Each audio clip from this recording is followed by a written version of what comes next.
Greetings, people of the world. We are anonymous. There are many theories about us. That we're anarchists, kids, crazy film buffs that saw one too many superhero movies. The truth is, we are all these things. Anonymous is a symbol, like the flag a country flies. The flag is the symbol of the country. Our masks are our national identity.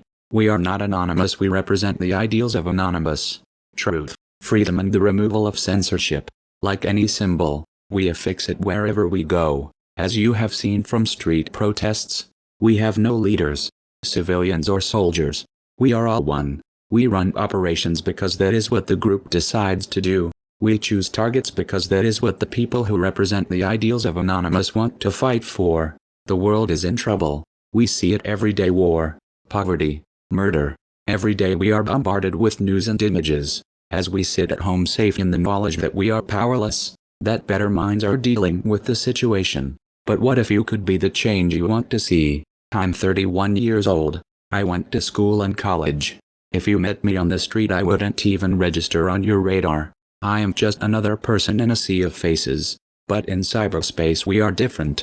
We helped free the people of Egypt. We helped fight against Israel as it attempted genocide.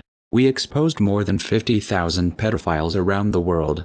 We fought the drug cartels. We have taken to the streets to fight for the rights you are letting slip through your fingers. We are anonymous. In today's world we are seen as terrorists or at best dangerous anarchists.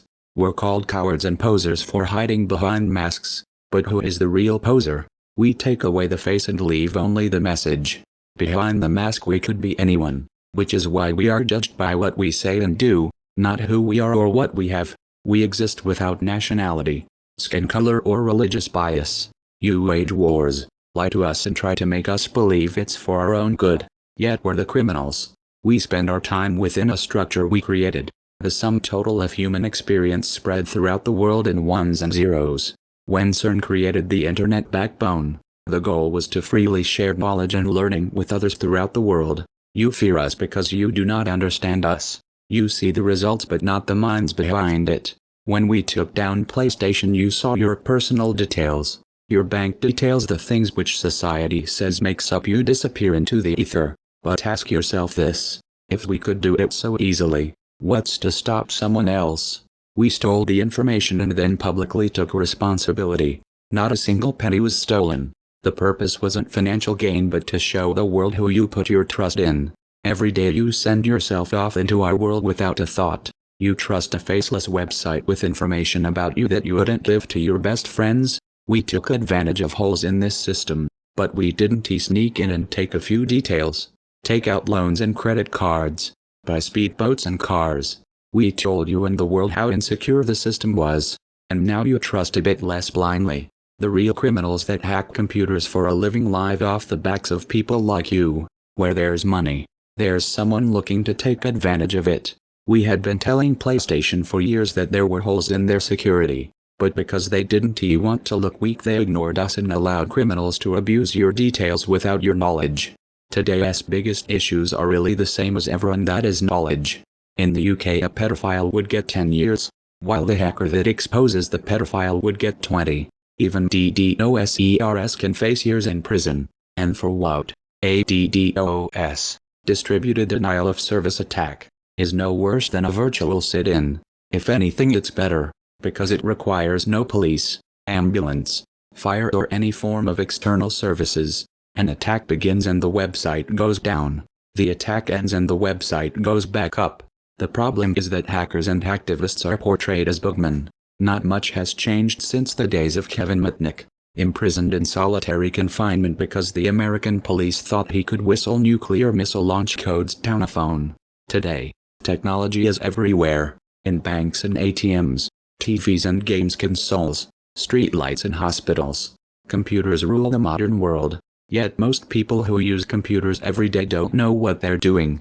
You use a computer like it's a toy, a pet. You feed and play with it, but the second anything goes wrong, it's off to the vet.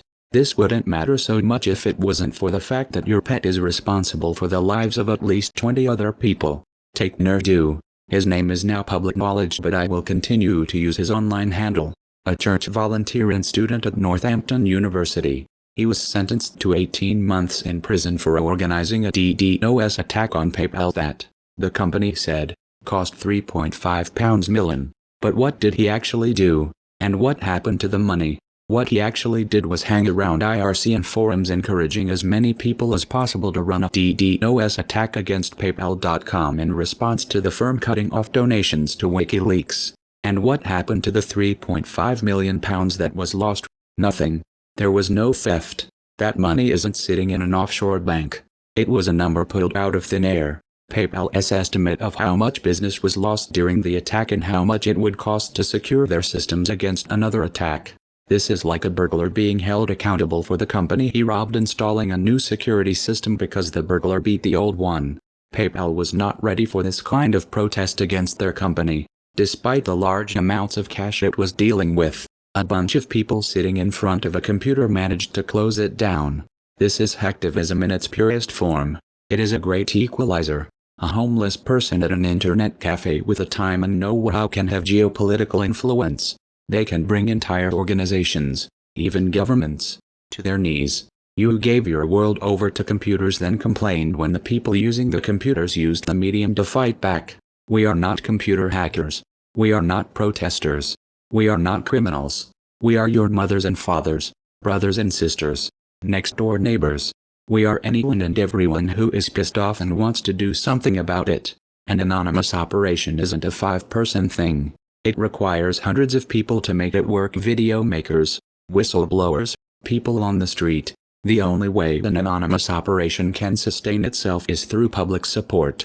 If Nerdu had gone after PayPal on his own, it probably wouldn't have even noticed the increase in packet data being sent to the website. But because the firm angered enough people with its attack on WikiLeaks, our hangout, the group consciousness, Anonymous, step up. I'm not going to tell you that we are right or wrong. We did what we thought was best, supported those that were caught and continued on. The only thing I ask is just for 1 minute, just for 1 second, think. We are Anonymous. We are Legion. We do not forgive. We do not forget. Expect us.